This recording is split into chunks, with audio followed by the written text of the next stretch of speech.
contemporary art world is vibrant and booming as never before. It's a 21st century phenomenon, a global industry in its own right. Brilliant Ideas looks at the artists at the heart of this. They have a unique power to inspire, astonish, provoke and shock. To push boundaries, ask new questions and see the world afresh.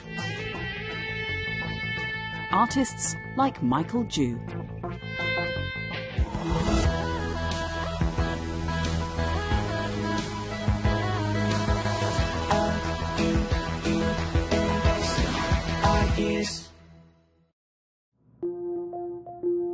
Michael Jew is an artist who delights and disturbs in equal measure. With the best of art, some of the boundaries between I and we and you dissolve. His works range from sculpture, performance and video art, to arresting large-scale installations. He's a conceptual artist. You wouldn't be able to classify him as one thing over another. And in his personal exploration of a wide range of themes, from identity, nature and politics, Michael Jew has become one of America's most enigmatic artists. His work was able to transform his identity into something more universal, and that's what a good contemporary artist can do, is that. Michael Jew's work, it's about material, it's about new ways of looking, it's about deconstructing things. It allows you to spend time with it and, discover different things within it over time. Michael Jew was never destined to be an artist. Born to scientists, he was, in art terms, a late bloomer, only joining art school in his early 20s. I was born in upstate New York and grew up there outside of Ithaca in the 60s. My parents came over from Korea in the late 50s, early 60s, and ended up doing postgraduate work there. So I grew up in a very active academic environment. I never had known of art as a career. I was never told that you could be an artist. And it wasn't until I took work in Vienna, Austria, doing very low-level science work, research work, that I spent some time with scientists who would rather talk about art and culture. And I felt a lot of urgency at that time, and I immediately started cold calling art schools and eventually got in.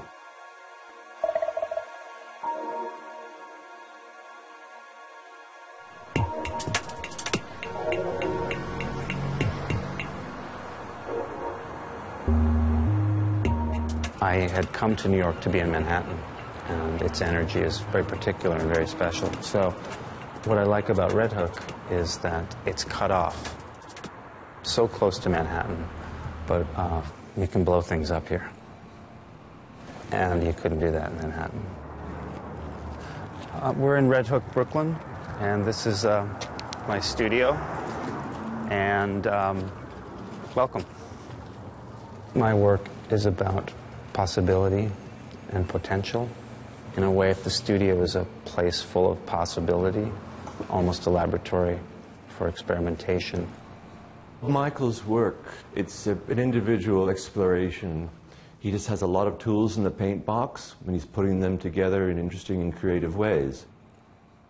A lot of times in the studio, I'll have a group of objects laid out, what are kind of almost study tables for form. And these forms will keep changing as I go back to them. They're almost like mini studios in and of themselves. This table happens to be an examination of crystal forms. In many ways, it could be seen as a model for my process.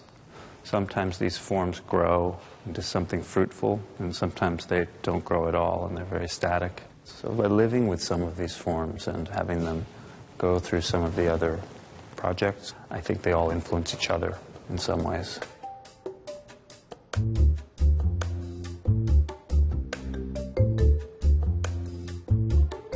Even though my folks were both scientists, our household was fairly diverse. There was quite a bit of contradiction in terms of science, religion, philosophy. And my father was an excellent draftsman, and he would take us on trips to the forest, and I remember him drawing from nature. Growing up in such a rural environment as upstate New York and then almost pre-suburban Minnesota, I was exposed to a lot of nature and time alone, and I think my natural curiosity in those situations was piqued. This is from a series of works called Improved Racks. In nature, when one of these animals drops a horn, it could go for miles before it drops the other horn. So to me, the act of bringing them together again to one whole seemed kind of poignant. That in nature, nothing's truly perfectly balanced or perfectly symmetrical, and so by cutting these antlers into parts and rebalancing them by the millimeter, I feel I'm kind of imposing my will or the artist's will on nature here, and trying to rebalance and improve upon something that's already, almost perfect in a way, or something we think of as perfect. The work of Michael, there's enough mystery in it, there's enough narrative to it. It's sort of a very balanced work of being poetic and super intelligent at the same time. I think people respond in a weird way viscerally to it, because it is trying to articulate sort of a being rather than a complete narrative. For me, the process of realizing an artwork is a bit of a path that goes in multiple directions. I'll often subject a work to some kind of extreme process, whether it's chemical or whether it's physical, whether it's something born out of a laboratory or born out of a social experiment. I guess allow it to be shaped by being subjected to those things. And I think in many ways my art is about that type of potential and possibility, and perhaps the result is really not the anticipated outcome.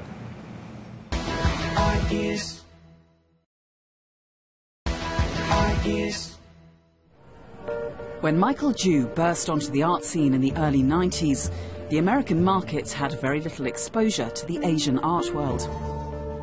Though born and bred in upstate New York, he was viewed as not quite American, not quite Korean, and not quite a combination of the two. Michael Jew is an artist that I met for the first time in the Venice Biennale in 1993, and he presented this huge section of a plane from Korean War with his self-portrait as a woman on top of the side of the plane. And that moment, Michael Jew was a complete novelty, because he was the first artist that was able to combine these two different cultures, the Western American and the Korean. Michael has also found success in South Korea. In 2001, he represented the country at the Venice Biennale, once more deconstructing and reconstructing nature in his familiar style. But while he easily traverses between these two realms, he also declines cultural categorization. Being labeled as a Korean artist troubles me in as much as the fact that any labeling is a bit troubling. I kind of resist the label of Korean American, and in many ways Korean strikes me as kind of funny, because it's rather inaccurate, and it really depends on what you're speaking from. And in some ways, I see myself as as absolutely international and primarily American. I think Michael Jew is different because I don't think that he's so wedded to saying I'm a Korean or I'm a Korean American. I mean, he was born in the States, he was educated here, so he was, in a way, not transplanted. He was almost homegrown, if you will. And I think that has a more positive impact on the work that he has made, because it's less about saying I'm Korean or Korean American. I'm an artist exploring different forms of identity and different forms of the practice of making art. What might be perceived as an interest in personal identity is really, for me, an interest in how we get to where we've arrived, you know. It's more about an interest in human consciousness, and I think that is in my line of interest or thinking, or kind of elliptical thinking, the way I see any kind of relationship of identity to my work.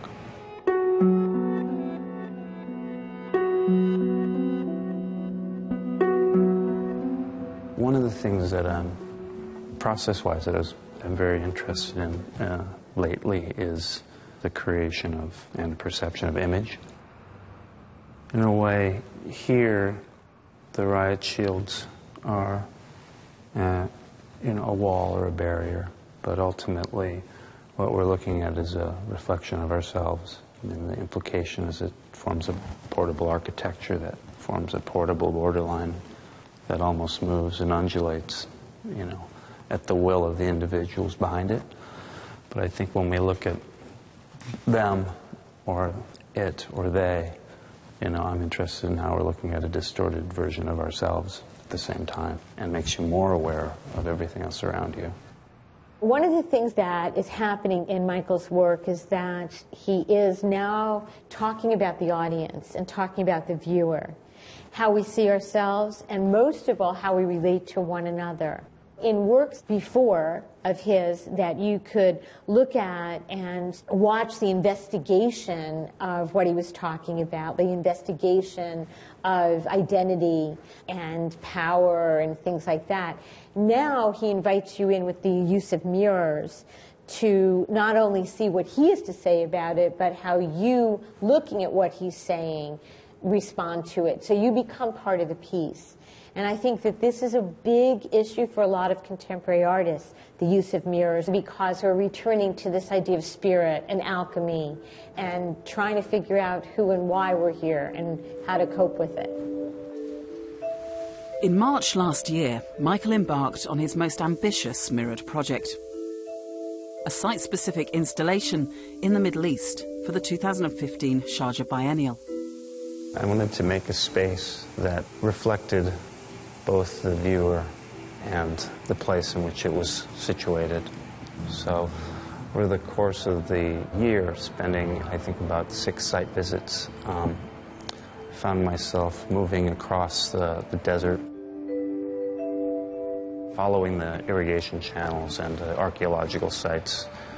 I felt a great intimacy with the earth, and so it struck me that the experience of, you know, the present could be so, could connect you to the past so deeply. In this work in Sharjah, these pathways all lead to a large reflected image of the city behind you. And as you walk towards yourself along these carved channels in the earth that are blueprinted from existing and archaeological irrigation channels, that you not only walk towards yourself, but you walk away from the place that you've been. I like the idea that you're in the present, thinking about the past and walking towards yourself, but also away from what you've left behind. Ideas.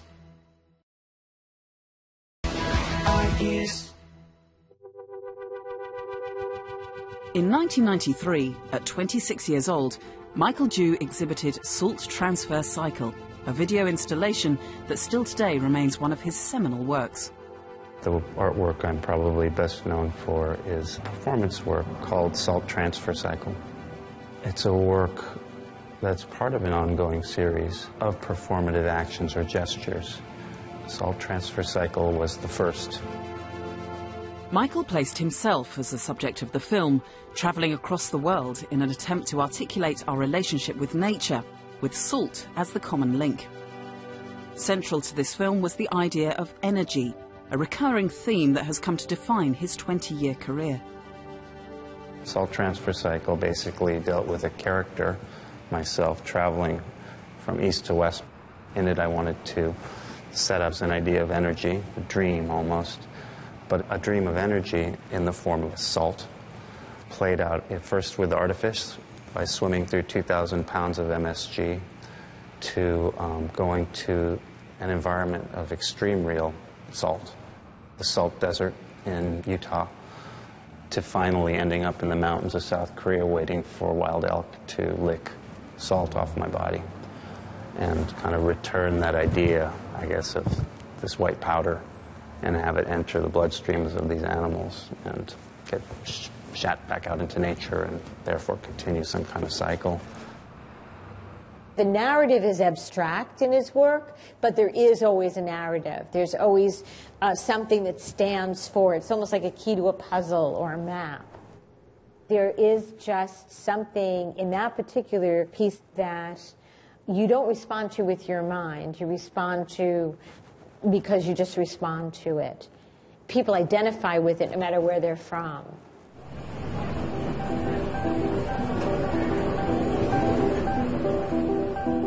Some of the themes of the work that I'm most interested in are energy and transformation.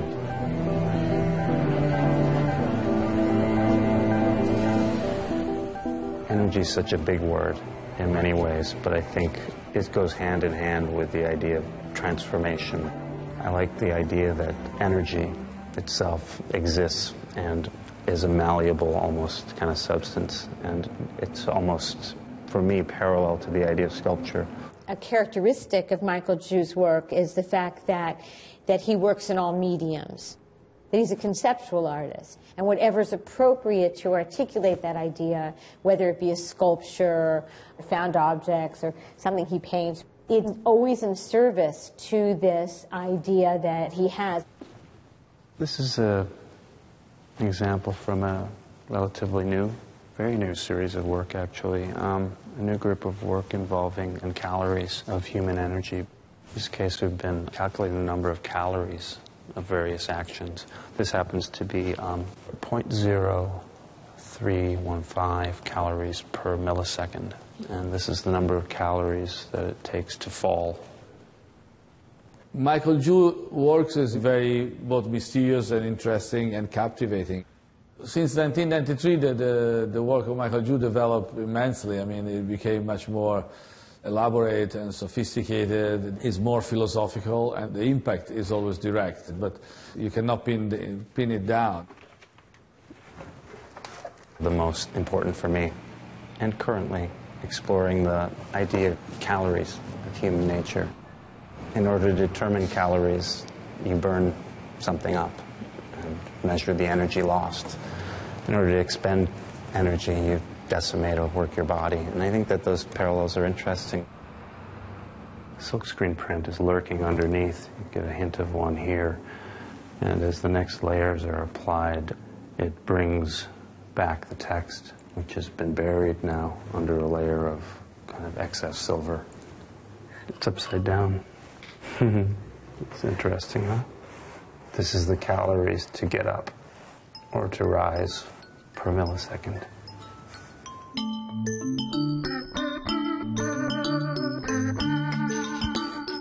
When I first came to art, I was really interested in this possibility for things in the present tense, things that could essentially be launched as an experiment and yield a result that had an immediate, visceral kind of quality. I mean, early pieces I was doing probably in art school were driving people crazy. They were electrifying fresh chunks of muscle tissue so that they would move and make drawings, or interacting in nature, getting animals to do their own actions. Michael has made his career from presenting his ideas in extreme and unexpected ways. But sometimes his unusual approach has also left people feeling alienated. There have been works that are controversial, either because it was the work or it was a hostile audience. My exhibition I did in 2009 wasn't very well received. There was a confused reception because I showed a lot of different mediums alongside each other, when really it was simply about the process of making. But it definitely garnered some of the harshest reviews. The messages are not always easy to decipher in his work. He's very interested in materials and in presenting them in new ways, and some of the information that he's trying to communicate is more subtle. It takes more effort to get into it. It requires you to participate. And I think that's a really important aspect of any artist. If you're just there sitting back and understand, oh, I get it, that's what it looks like, I don't necessarily see that that is successful work. But if you're engaged and you're forced to give some thought to it, that, in my personal opinion, makes it a much more successful work of art. All of the work is always, for me, in the process of becoming or being, whether it's more direct or obvious as synthetic human sweat evaporating to leave salt crystals and amino acid and skin tissue residue, to calculating the number of calories it takes to pull the trigger of a loaded Smith & Wesson police handgun, to waiting for wild elk to lick salt off my body for 10 days, to the idea of making a cast of something in the natural world and then going through a number of processes to arrest that cast of the mold. Some of the results become a little closer to a fixed and discrete art object, but I think I see no difference with a work like that to walking 400 miles against the flow of the Alaskan pipeline just to measure the human energy it takes per step, as opposed to, you know, the millions of years of fossil fuel that are flowing the other direction. So experience and experiential parts of the work, whether they are experienced by me as the protagonist or whether they're subjected to it by me as the protagonist in the artworks, you know, it doesn't really change.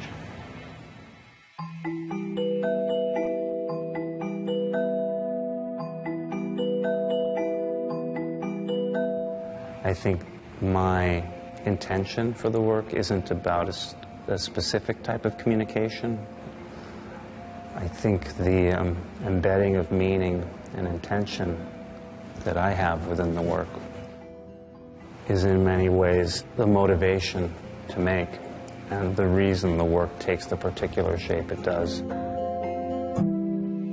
I hope that the viewer's experience or my work in the space is generous enough, physically and visually, to engage the viewer long enough for it to have any kind of impact or take some sort of hold. I think art is one of the last arenas and last areas that defy a certain kind of specialization. The process of making art is an examination or a view into ourselves or where we are at a particular moment. I mean, I think that in many ways, with the best of art, some of the boundaries between I and we and you dissolve into a place where intentionality, process, author, and viewer disappear. And I think that in that place, there's important questions that can be asked that don't get asked in certain other disciplines or practices.